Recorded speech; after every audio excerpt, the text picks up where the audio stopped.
Hari Om. So, welcome back. So, in the previous session, we have seen that how no action in action makes one feel. How he feels? He feels the happiest and pure. And what are such people called as? Buddhiman. He is the intelligent. The ignorant man attributes action to himself. The ignorant man attributes action to himself because he is confused and does not know the secret. What is the secret? That the performer is different from the observer. That clarity is there. That clarity is not there. Sorry. Correct. Now we see action in no action.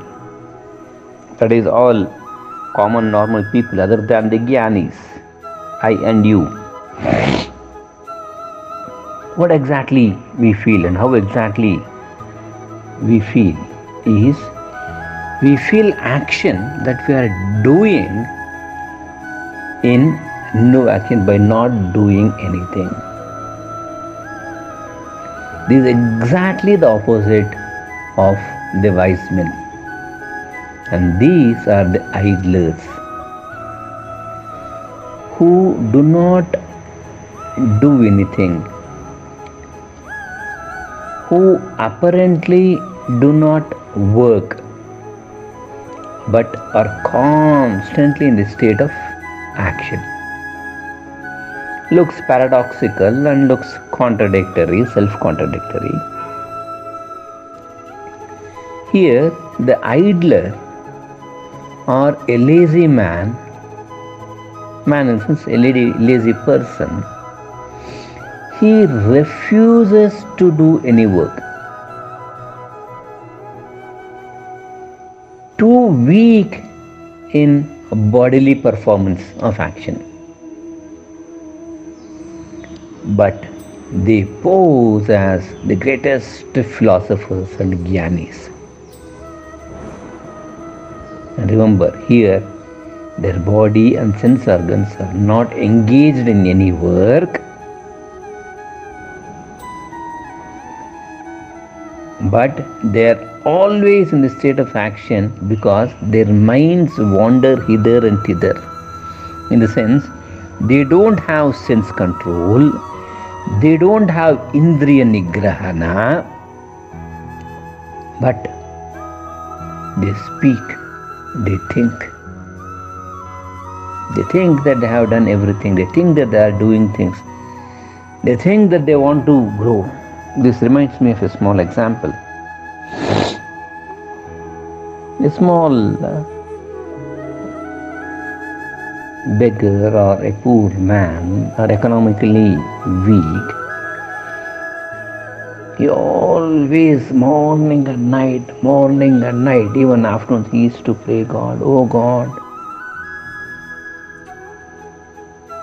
let me get 1 crore, let me win 1 crore in a lottery. He keeps on worshipping. Years passes, decades passes, and finally he dies. So as he is dead, the soul goes to the upper worlds and there he cries, oh God, I have been worshipping you so much. You are so compassionate and loving to the world. You have given things to everybody, whosoever, whatever they prayed, you have been granting, you have been saying, Tathastu, so be it, may it be.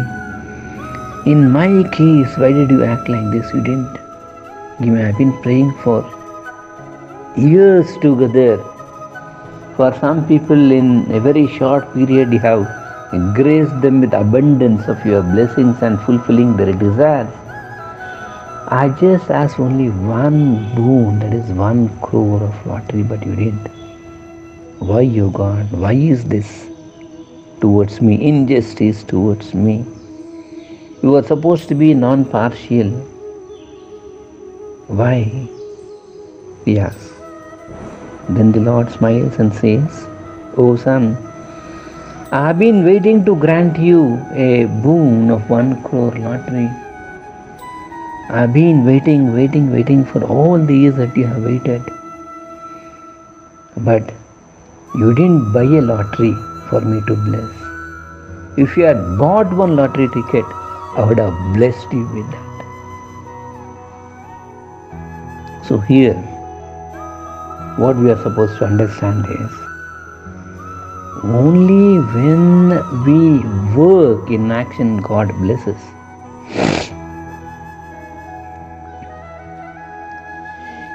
A student, when he studies well, he can perform and he will get the grace.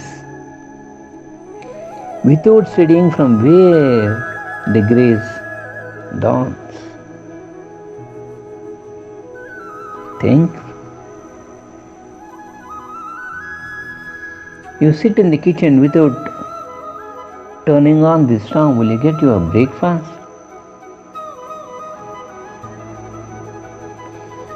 You start a company and you don't market. How will people come to know that you are into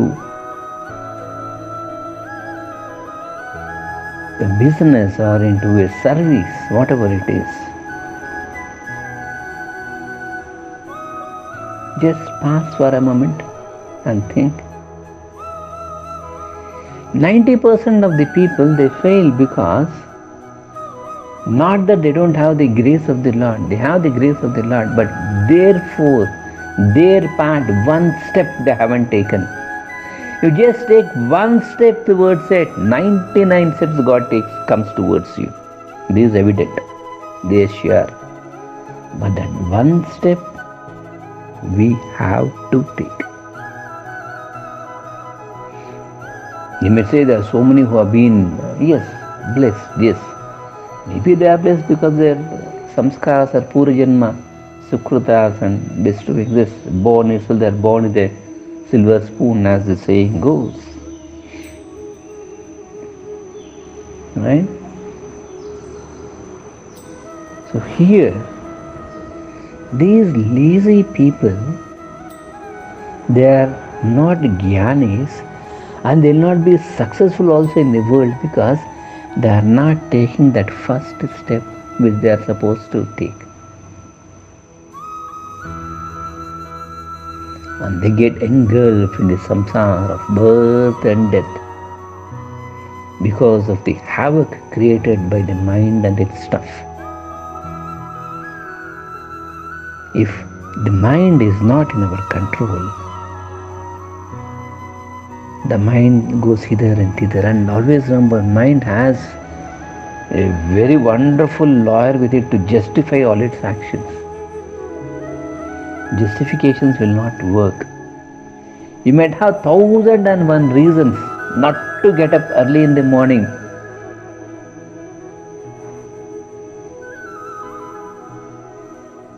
Then what self-control restraint we have?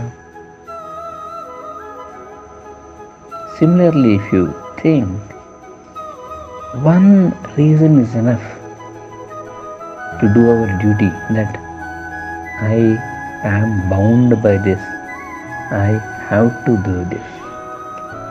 Finish. One thought. What first is the highest priority? A lot of people get confused between preferences and priorities. If one puts their preferences before priority,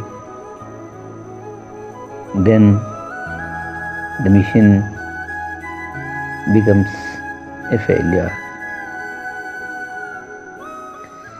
If you swap it, if you put your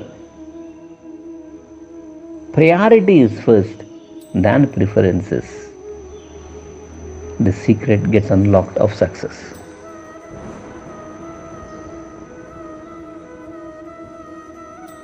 Just imagine, Now it is the month of January. And if I engage myself over telephonic conversations, night chats with my friends, in the upcoming month, who is going to face the examination? Think.